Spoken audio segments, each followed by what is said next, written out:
The no trespassing signs felt like a personal insult, plastered across the gates of Wild Heart Sanctuary, the wildlife rehabilitation center I'd spent 10 years building.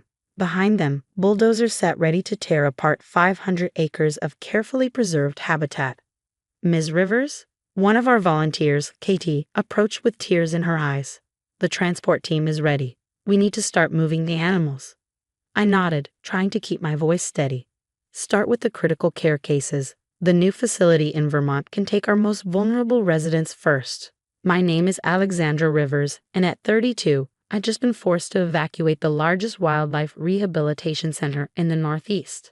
The sanctuary I'd built from nothing into a groundbreaking research facility was about to become another luxury resort development, courtesy of my uncle, Governor James Rivers. The irony wasn't lost on me. The Mandarin campaign on environmental protection had just seized protected land through eminent domain. But then Uncle James had always been good at saying one thing and doing another. Alex, Dr. Marcus Chen, our head veterinarian, jogged up clutching his tablet. We need to talk about the research data, specifically the gray wolf study. I glanced around before pulling him aside. Is it secured? He nodded. Everything's encrypted and backed up off-site. But Alex, what we've documented here, it changes everything we thought we knew about pack behavior and ecological impact. I know, I said quietly. That's exactly why we need to protect it. Uncle James can take the land, but he can't take our research. 3 years ago, we'd started tracking an unusual pattern in the local wolf population. What we discovered had implications far beyond our small sanctuary. Implications that could change environmental policy across the country. Implications that would be very inconvenient for certain development projects my uncle had planned. Later that evening, I sat in my small office, soon to be demolished, reviewing years of carefully documented research. My phone buzzed with a text from my cousin Laura, Uncle James's daughter. Dad's giving a press conference tomorrow of the exciting new economic development. Please tell me you have a plan. I did have a plan, but first, I had to get through the most difficult part, evacuating the animals who'd called Wild Heart home. The next morning, I watched the local news from the sanctuary's makeshift command center as Uncle James stood at his podium, perfectly groomed and radiating authority.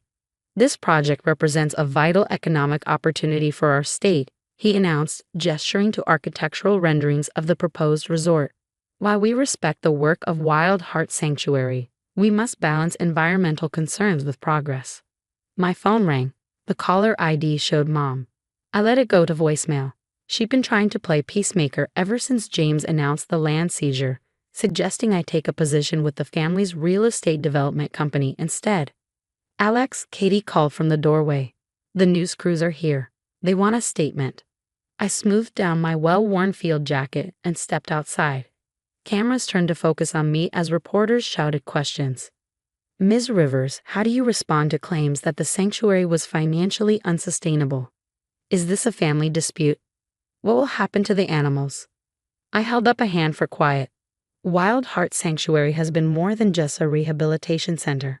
For 10 years, we've conducted groundbreaking research on wildlife behavior and ecological systems. Research that has implications far beyond these 500 acres. Research funded by private environmental groups, a voice called out. One of Uncle James's PR people, right on cue. Groups with a clear political agenda. I smiled. Our research has been peer-reviewed and validated by multiple universities, but you don't have to take my word for it. Tomorrow we'll be releasing our complete findings on wolf pack dynamics and their impact on local ecosystems. Findings that directly contradict certain environmental impact statements recently submitted to the state. That got their attention. Uncle James had rushed the resort's environmental review through his appointees at the State Environmental Agency. If our research proved their assessment was flawed. My phone buzzed again, this time with a text from James himself. My office. Now, the governor's office hadn't changed since I was a kid, visiting my uncle at work. Same imposing desk, same view of the state capitol, same sense that every decision made here was final. What game are you playing, Alex? James didn't bother with pleasantries. No game, I replied, taking a seat without waiting for an invitation. Just planning to publish our research. That's what scientists do, share their findings. These development projects are vital to the state's economy, he said, leaning forward. I won't let your bleeding heart environmentalism stand in the way of progress. Interesting choice of words, I noted, considering your own environmental campaign promises. His face hardened. I've tried to be patient, Alex. Offered you alternatives. But you're just like your father, too idealistic to see the bigger picture. My father, his younger brother, had died defending these same forests from development 20 years ago. A hiking accident that had never been fully explained. Oh, I see the bigger picture, I said quietly. I see a man who built his political career on environmental promises he never intended to keep, who uses his power to benefit developers who fund his campaigns, who thinks he can bully anyone who stands in his way. Careful, he warned. You're not just fighting me anymore. The state has approved these projects. The contracts are signed. I stood up, pulling a USB drive from my pocket and placing it on his desk. You might want to review our research before those contracts are finalized, particularly the parts about how wolf pack territories impact the entire ecosystem. The parts that prove your environmental impact statements were, let's say, incomplete. Are you threatening me? Not at all, I smiled. Just sharing scientific data. That's still legal, isn't it? Even in this state. As I walked out, he called after me. This isn't over, Alex. You can't win against the whole system. Watch me, I murmured under my breath. Back at the sanctuary, evacuation was in full swing. Our resident animals, those that couldn't be released back into the wild, were being carefully transported to partner facilities across the country. Marcus met me at the medical building, his face grave. They're trying to access our research servers. Multiple attempts from state IP addresses. Let them try, I said. The real data is safe. What they'll find is exactly what we want them to see, for now. What Uncle James didn't know was that we'd been preparing for this for months.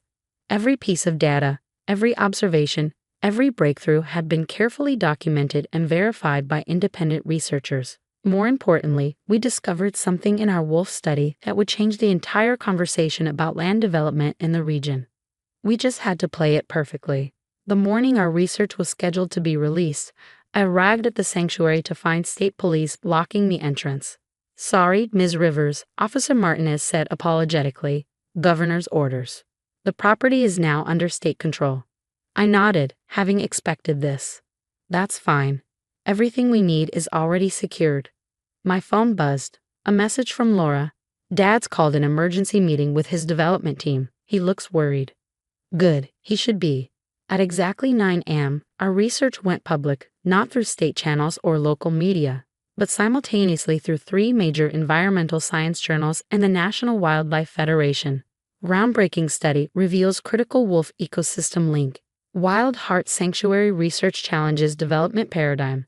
New data shows protected habitats more vital than previously thought. The headlines rolled in as our years of meticulous research hit the scientific community. But the real bombshell wasn't in the headlines. Alex, Marcus called, watching the coverage on his laptop. They found it. I leaned over his shoulder to watch as environmental reporters began focusing on one specific aspect of our findings. The discovery of a previously unknown pattern of wolf migration that proved the entire region was a crucial wildlife corridor. A corridor that ran right through Uncle James's planned development sites. My phone rang. A Washington, D.C. number. Ms. Rivers, this is Senator Collins from the Environmental Committee. We'd like you to testify about your findings. The next few hours were chaos. Environmental groups began filing emergency injunctions against the development projects. Scientific organizations released statements supporting our research. And Uncle James, what have you done? He demanded, storming into the small office space we'd rented in town. Do you have any idea how many millions in contracts you've just endangered? Interesting that you're worried about contracts, I replied calmly, and not about the environmental impact our research revealed. This is revenge, isn't it? He snarled. For the sanctuary? No, Uncle James. This is science. The fact that it exposes your corruption is just a bonus. His face reddened. You think you've won. I still control the state environmental agency. They'll discredit your research. They can try, I said. But we've had 3 independent universities verify our findings, and I paused for effect. The FBI is very interested in how certain environmental impact statements got approved despite contradicting available data. That hit home. James had pushed those approvals through personally, overriding concerns from his own environmental scientists. You wouldn't, he whispered. I'm family. So was my father. The implications hung heavy in the air. 20 years of questions about my father's death, about the development deals that had followed, about the political rise of James Rivers. The FBI has our complete research archives, I continued, including some interesting correlations between wolf pack territories in the 90s and certain accidents that happened around development sites. James sank into a chair, his arrogance finally cracking. What do you want? Resign. Kill the development projects, and turn over everything you know about what really happened to my father. You're destroying everything I've built, he said quietly. No, I corrected him. I'm protecting what actually matters. The next few weeks were a whirlwind. Our research became the centerpiece of a national conversation about wildlife conservation and development. The state environmental agency underwent a federal audit, and James resigned citing health concerns, though the ongoing FBI investigation probably had more to do with it. 3 months later, I stood at the gates of Wild Heart Sanctuary again. Only this time, the no trespassing signs were gone. The federal government had designated the entire region a protected wildlife corridor, with our sanctuary as its centerpiece. Dr. Rivers? Katie called out. She'd stuck with us through everything. The first transport of animals is arriving. We're ready to bring them home. I watched as our residents returned, the wolves, bears, and other wildlife that had made Wild Heart their home. Each one represented a victory not just for our sanctuary, but for the principle that science and truth could still triumph over political power. Laura visited a week after we reopened. Dad's cooperating with the investigation, she told me. He's finally talking about what happened to your father. I nodded, watching a pack of wolves in their enclosure, descendants of the same wolves my father had fought to protect.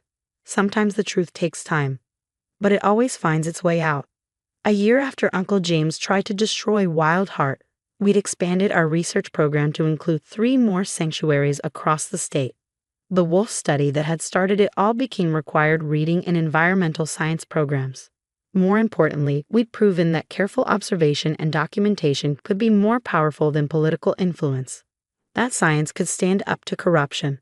That protecting our natural world was worth fighting for.